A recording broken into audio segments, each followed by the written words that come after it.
opinion after this mission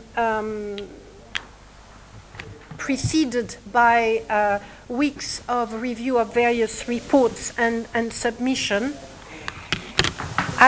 my key message right now is that, in my opinion, Nigeria needs urgent action to end the pressure cooker of violence, which is claiming thousands of lives. According to my preliminary findings, Nigeria is a pressure cooker of internal conflict and generalized patterns of lack of accountability that must be addressed urgently, with issues like poverty and climate change adding to the crisis. The overall situation I have found is one of extreme concern. The absence of accountability is on such a scale that pretending this is nothing short of a crisis will be a major mistake. And if ignored, its ripple effect will spread, in my view, throughout the sub-region, given the country's important role in the continent.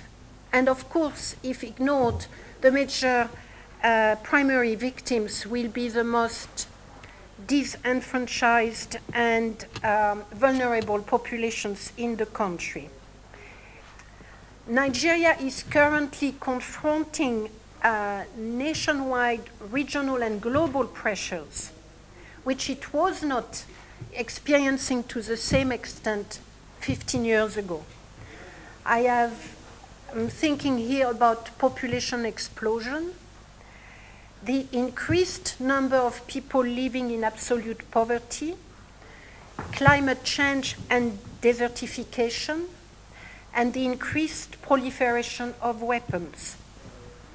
Altogether, these are reinforcing localized system of violence and strengthening, or certainly not weakening, countrywide patterns of violence and lack of accountability. Over the last 2 weeks, I have gone to the northeast of the country to examine the situation there in the context of the armed conflict against Boko Haram. I have gone to 2 states in the Middle Belt to understand the nature and extent of the conflict between nomadic Fulani herdsmen and indigenous farming communities. I have gone to the south and spoken with victims of cultism, gang violence, but also police violence. So I consider all of these localities as producing their own dynamics in terms of the nature of the violence.